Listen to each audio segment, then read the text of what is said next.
समीर, मुझे कुछ पैसे चाहिए। फल, सब्जियां और घर के राशन का कुछ जरूरी सामान लाना है। सोनाली ने अपने पति समीर से कहा। पर मैंने तो महीने की शुरुआत में ही घर खर्च के पैसे तुम्हें दिए थे। इतनी जल्दी पैसे खत्म हो गए? अभी तो महीना खत्म होने में पूरे 10 दिन बाकी हैं। कहाँ खर्च कर दिए पैसे? समीर ने आश्चर्य से पूछा। अरे समीर, तुम तो एक एक पाई का हिसाब मांगते हो। मैं क्या कोई छोटी बच्ची हूं जो हर चीज का हिसाब तुम्हें देना पड़ेगा? सोनाली ने चिढ़ते हुए कहा। हाँ, तो पैसों का हिसाब रखना गलत तो नहीं है।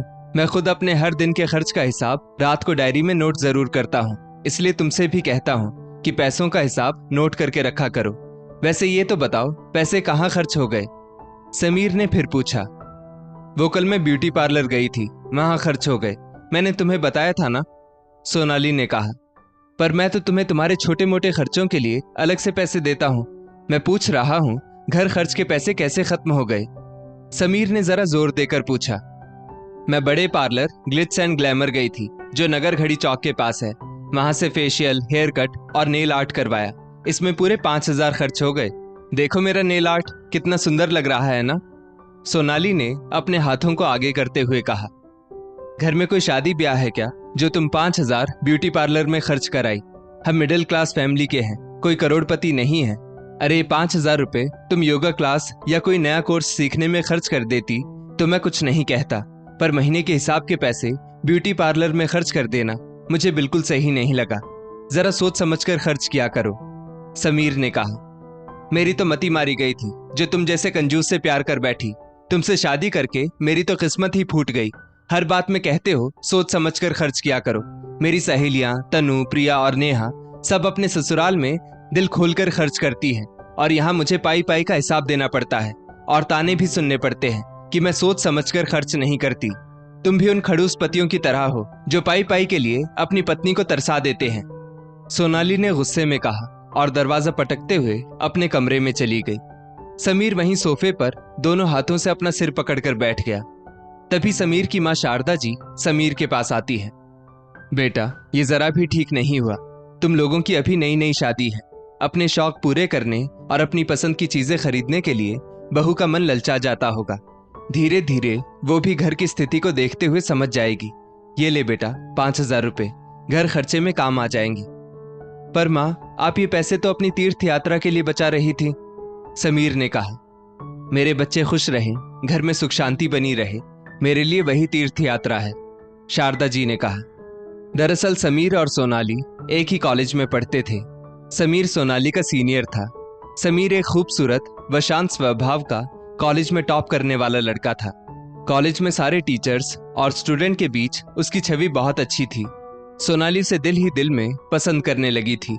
जब समीर का कॉलेज में लास्ट ईयर था, तब सोनाली ने खुद आगे बढ़कर उससे अपने दिल की बात कही थी। पर समीर ने उसे साफ साफ शब्दों में कह दिया कि उसका और सोनाली का कोई मेल नहीं है। वो निम्न मध्यम वर्गीय परिवार से है और सोनाली का आर्थिक स्तर उससे कहीं ऊंचा है। उसके ऊपर उसके परिवार की जिम्मेदारी है। पिता है नहीं, शादी लायक बड़ी बहन है, एक छोटा भाई भी है, उसे भी आगे पढ़ाना है। समीर, मैं तुमसे सच्चा प्यार करती हूँ, तुमसे शादी करना चाहती हूँ। मैं तुम्हारी जिम्मेदारियों में रुकावट नहीं बनूंगी। मुझे तुम्हारी स्थिति से कोई परेशानी नहीं है, सोनाली ने समीर से कहा। समीर कॉलेज का टॉपर था। उसे जल्द ही उसी कॉलेज में लेक्चरर की जॉब भी मिल गई। सोनाली के मम्मी पापा ने सोनाली को समझाने की काफी कोशिश की। बेटा, हम ये नहीं कहते कि समीर या उसके परिवार में कोई बुराई है या समीर तुम्हारे लायक नहीं है।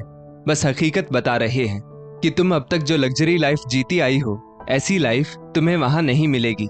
समीर के ऊपर काफी जिम्मेदारियां हैं जो शादी के बाद तुम्हें भी निभानी होंगी। बाद में मत कहना कि माँ बाप ने अच्छा बुरा नहीं बताया। अगर तुम इन सब के लिए तैयार हो तभी इस रिश्ते के बारे में सोचना। इधर समीर की माँ ने भी सोनाली को समझाया।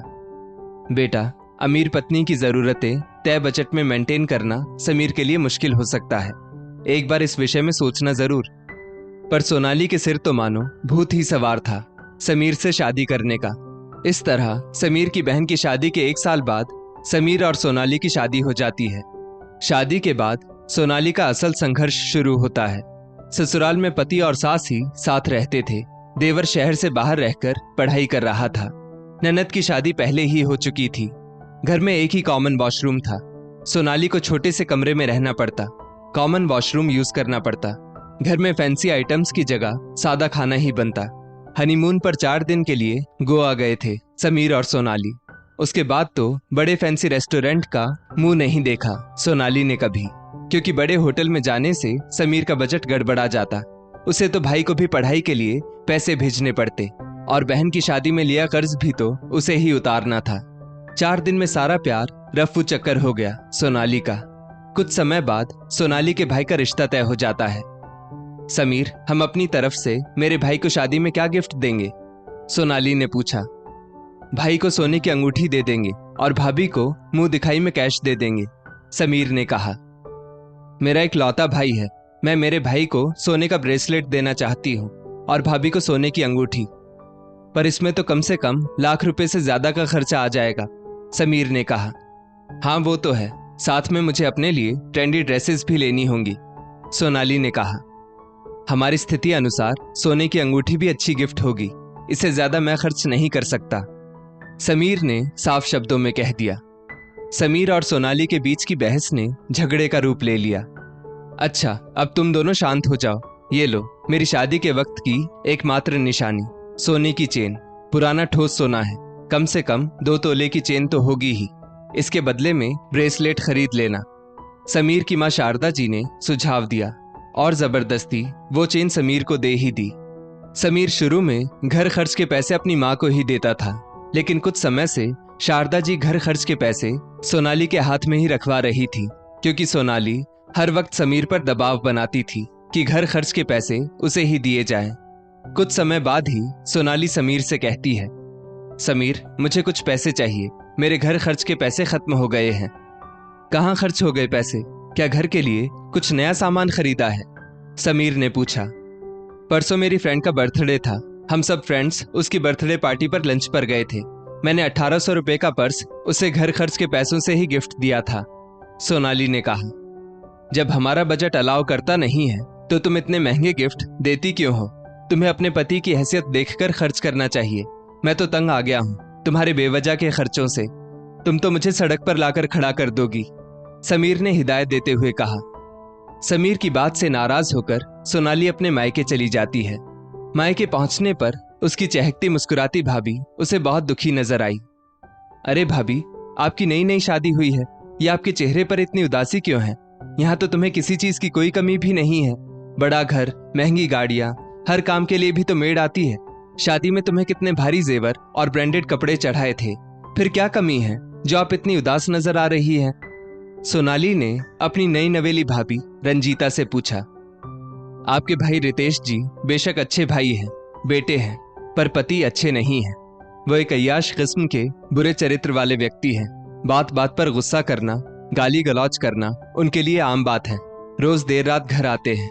उन्हें शराब पीने और सट्टा खेलने की भी बुरी आदत है। बिजनेस में भी ध्यान नहीं देते, पूरी तरह से पिता की दौलत पर निर्भर हैं। आप लोगों ने अपने बिगड़ैल बेटे से मेरी शादी करवाकर मेरी जिंदगी बर्बाद कर दी। 2 पैसे कम हो चलेगा, पर पति अच्छे चरित्र वाला, नेक, समझदार, इज्जत देने वाला होना चाहिए, ताकि एक पत्नी खुश रह सके, रंजीता ने रोते हुए कहा। सोनाली ने इस विषय पर अपने मम्मी पापा से भी बात की। बेटा, तुम्हें तो पहले से ही पता है, तुम्हारे भाई को शराब पीने की आदत थी, घर देर से आता था, बिजनेस पर भी ध्यान नहीं देता था। हमने सोचा अभी जिंदगी नहीं जिएगा तो कब जिएगा, एक बार शादी हो जाएगी, बहू घर आ जाएगी तो सुधर जाएगा, अपनी जिम्मेदारी समझने लगेगा। हमने अपने नकारा बेटे की शादी करके रंजीता बहू की जिंदगी बर्बाद कर दी। उसके दिल से निकली हाय कहीं हमें बर्बाद ना करते। हमने रितेश को काफी समझाने की कोशिश की, लेकिन वो गलत आदतें छोड़ने का नाम ही नहीं ले रहा, सोनाली के पिता ने कहा। ये सब सुनकर तो सोनाली के पैरों तले जमीन ही खिसक गई। सोनाली सोचने को मजबूर हो गई कि उसका पति तो एक अनमोल हीरा है, जिसे वो कोयला समझ बैठी। उसके पति ने उसे हमेशा प्यार, इज्जत, अपना समय, जितनी वो दे सकते हैं उतनी सुविधा सब दिया, पर वो इसका मोल ना समझ पाई। मम्मी पापा, मैं अभी के अभी अपने ससुराल जाना चाहती हूँ। अपने पति से अपनी गलतियों के लिए माफी मांगना चाहती हूँ, और भाभी की जिंदगी को बेहतर बनाने और भाई को सबक सिखाने के लिए मेरे पास एक सुझाव है। आप लोग भैया से कहिए, अगर वो अपनी पत्नी के प्रति अच्छा बर्ताव नहीं रखेंगे, उनके प्रति वफादार नहीं रहेंगे, तो उनको बिजनेस और सारी प्रॉपर्टी से बेदखल कर दिया जाएगा और भैया की सारी बुराइयों को पब्लिकली ओपन कर दिया जाएगा। पैसों की कमी और बदनामी के डर से शायद भैया में बदलाव आ जाए, सोनाली ने कहा। सोनाली अपने ससुराल लौट आती है इस निश्चय के साथ कि उसे जो भी घर बार मिला है उसे सुख शांति और समृद्धि से भर देगी। अब सोनाली के अंदर सकारात्मक बदलाव होने लगा। घर खर्च के पैसे भी वो अपनी सास के हाथों में ही दिलवाने लगी। पति की जिम्मेदारियों में भी सहयोग करने लगी। वो पास के ही स्कूल में टीचर की जॉब भी करने लगी। वैसे भी जिस घर में प्रेम और शांति का वातावरण होता है वो परिवार अमीर ही कहलाता है। दोस्तों, इस स्टोरी को लेकर आपकी क्या राय है, नीचे कमेंट करके जरूर बताइएगा और ऐसी ही और भी बेहतरीन वीडियोस के लिए हमारा पेज जरूर फॉलो करें। धन्यवाद।